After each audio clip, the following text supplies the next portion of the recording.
दुष्यंत सिंह, प्राथमिक शिक्षक केंद्रीय विद्यालय नेहरू से आज आपके सामने एक कवि राम रखावर जी के द्वारा रचित कविता पद्मिनी रानी के जौहर के ऊपर जिसका वाचन करने जा रहा हूं।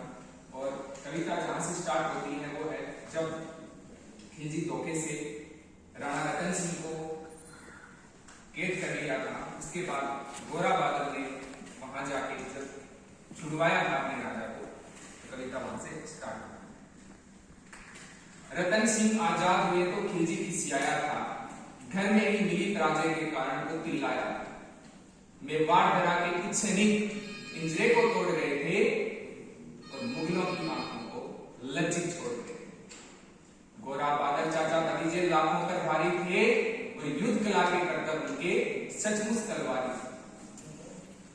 बिना शीश के युद्ध लड़ा था, कथा अमर कर आए, जीत गई राजपूती और मुगलों के मुंह झुकाए।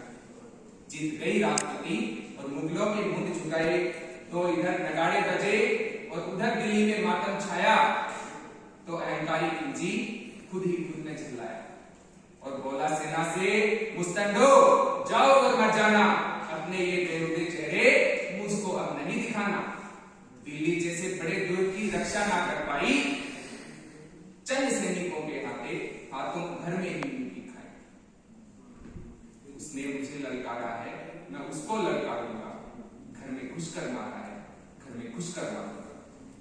हाथी घोड़े सजवाओ, भाले पर्ची लगवा लो, सारी तलवारें तीर कटारी पर घारे रखवा लो।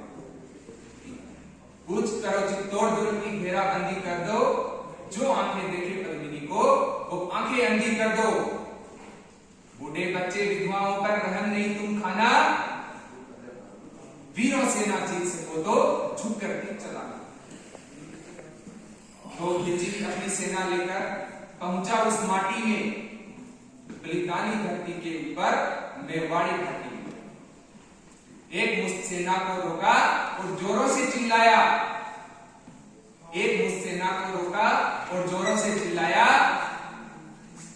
सम्मुख तोड़ो दरवाजा दुर्ग का, सम्मुख तोड़ो दरवाजा दुर्ग का, तोड़ो आगे घुस जाओ और मेवाड़ी मान पद्मिनी को मेरे सम्मुख ले आओ। जो भी सैनिक बढ़े सभी का सहसा मन अकुलाया, किला नहीं सम्मुख उनको काल का दिखलाया। तो सैनिक बोले, माफ करो हम ना आगे जाएंगे, विशाल है दरवाजा इसका, तोड़ नहीं पाएंगे। एक मुश्त तोड़ भी दिया तो, एक मुश्त तोड़ भी दिया तो हम अपना कफन सिलेंगे और किले के अंदर मेवाड़ी सिंह, सोए मेवाड़ी सिंह, सोए शेर जागेंगे, सोए शेर जागेंगे तो अब सबकी रूह लेगी। जितना भी तेज भाग लेना लेकिन दिल्ली नहीं मिलेगी। वक्त अभी झुकने का है मेरे आका, झुक जाओ, वक्त अभी झुकने का है मेरे आका, झुक जाओ।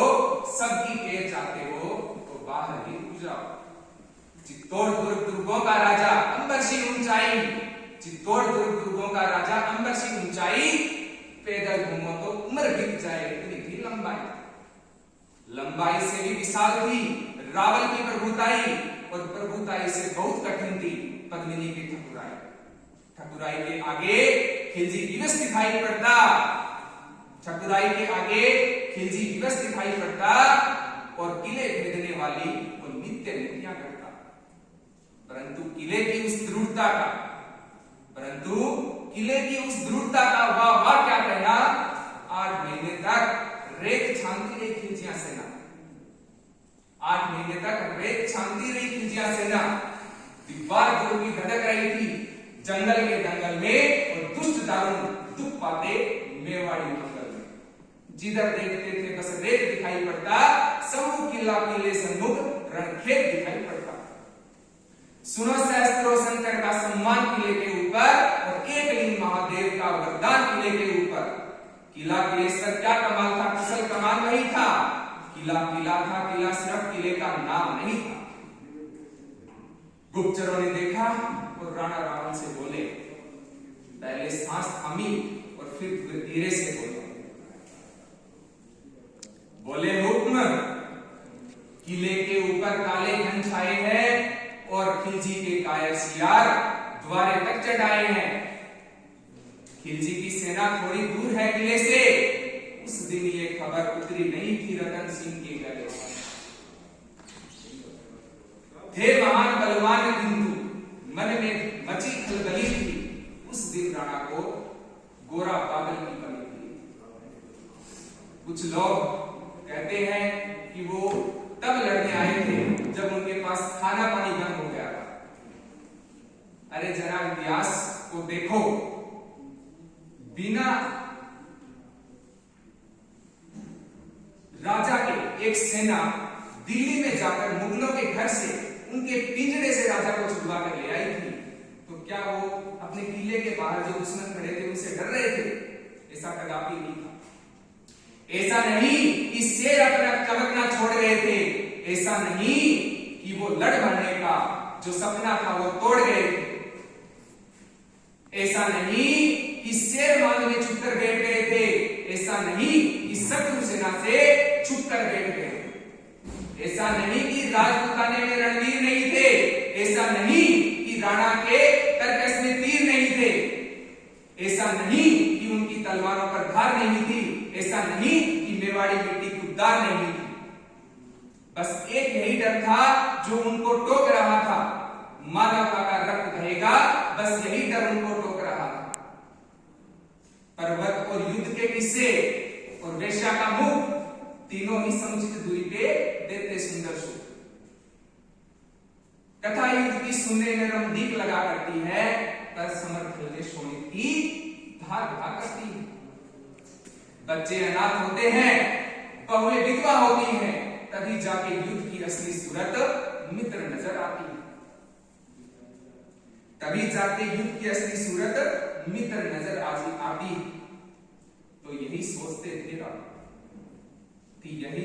थे रावल कि अगर लड़ाई होगी तो ये सच है कि दुनिया में अपनी ठकुराई होगी। दुनिया में अपनी ठकुराई होगी तो सचमुच बहुत बड़ाई होगी, लेकिन उस बड़ाई की कीमत सचमुच योद्धाई होगी।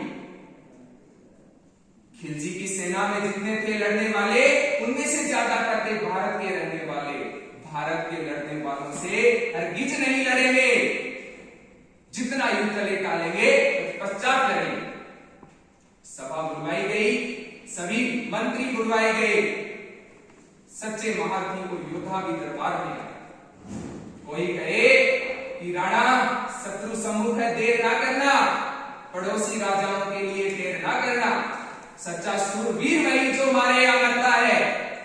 सच्चा शूरवीर वही जो मारे या मरता है।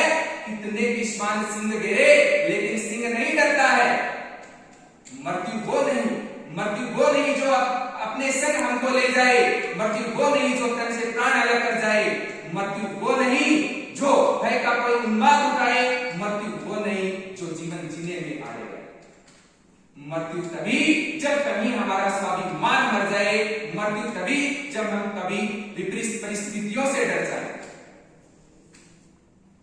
क्षमा राजन, लेकिन कहता हूं मृत्यु कौन होती है?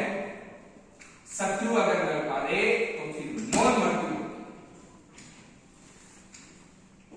अरे मातृभूमि है माई, तो माई के लिए लड़ेंगे।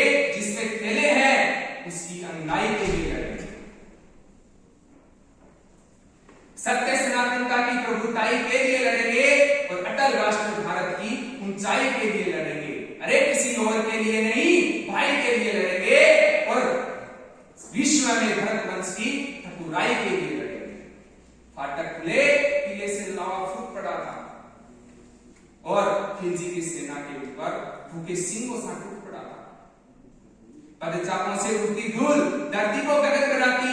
मातृभूमि की रक्षा का क्या अनुपम दृश्य बनाती। हर हर महादेव की ध्वनि से गूंजित हुई दिशाएं, तभी अग्नि की तेज लपेट सी चलने लगी हवाएं। बड़े काल से हाथ मिलाने, सर पर कफन लपेटे, आज चले आखेट खेलने एक लिंग के बेटे। आज चले आखेट खेलने एक लिंग के बेटे। तो आसमान विष भुने हुए बाणों से उगल रहा था और काल भी तीव्र गति से जीवन उगल रहा था। योद्धा अपनी योद्धाई का कर्तव्य दिखा रहे थे। माटी को लाल हुए सो सोनित मिला रहे। उस रोज रणभूमि में मौत कईयों मौतें मरती थी, तलवारें ढाल से टकराती थी और टंकारे भरती थी। उस रोज दामिनी भालों की नोकों संग खेल रही थी। उस रोज कालिका स्वयं स्वरक्षित अब तक स्वाभिमान की एक कथा रणमध्य घड़ी जाती है। अब तक स्वाभिमान की एक कथा रणमध्य घड़ी जाती है और इधर किले के अंदर भी एक जंग लड़ी जाती है। इधर किले के अंदर भी एक जंग लड़ी जाती है। साका इधर जो है क्या तालमेल अलबेला, मातृभूमि की रक्षा में क्या हुआ खेल अलबेला।